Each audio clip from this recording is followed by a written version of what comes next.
அரசியலமைப்பில் சிறப்பு சலுகைகள் அல்லது சிறப்பு அந்தஸ்து அப்படின்ற வார்த்தையை கேள்விப்பட்டிருப்பீங்க. அதாவது ஒரு குறிப்பிட்ட மாநிலம் அல்லது பிராந்தியத்திற்கு அந்த பகுதிகளை முன்னேற்றுவதற்காக அரசியலமைப்பில் சிறப்பு சலுகைகளை வழங்குவாங்க. இந்த சிறப்பு சலுகைகள் சம்பந்தமான சரத்துகள் கண்டிப்பாக தெரிஞ்சிருக்கணும். இதில் சரத்து 370 ஜம்மு அண்ட் காஷ்மீருக்கு சிறப்பு அந்தஸ்து வழங்கப்பட்டது. இது சமீபத்தில் நீக்கிட்டாங்க. ஆகஸ்ட் 5, 2019 அன்று சரத்து 370ன்றது நீக்கப்பட்டது. 370 மட்டும் நீக்கல, சரத்து 35A நீக்கிட்டாங்க.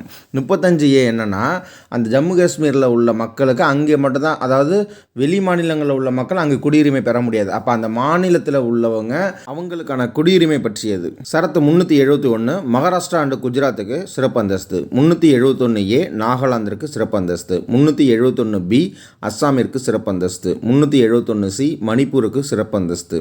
371D ஆந்திராவிற்கு சிறப்பு அந்தஸ்து. 371E ஆந்திர பிரதேசத்தில் மத்திய பல்கலைக்கழகம் நிறுவுவது அது சம்பந்தமானது. 371F சிக்கிமிற்கு சிறப்பு அந்தஸ்து. 371G மிசோரம் மாநிலத்திற்கு சிறப்பு அந்தஸ்து. 371H அருணாச்சல பிரதேசத்திற்கு சிறப்பு அந்தஸ்து. 371I கோவாவிற்கு சிறப்பு அந்தஸ்து. 371J கர்நாடகாவிற்கு சிறப்பு அந்தஸ்து. இதை எப்படி ஞாபகம் வச்சுக்கலான்னு பார்ப்போம். கோவா போகிறனாலே நம்மளுக்கு சந்தோஷம் தானே, ஐ போடுவோம். அப்போ கோவானாலே ஐ போட்டுறணும்.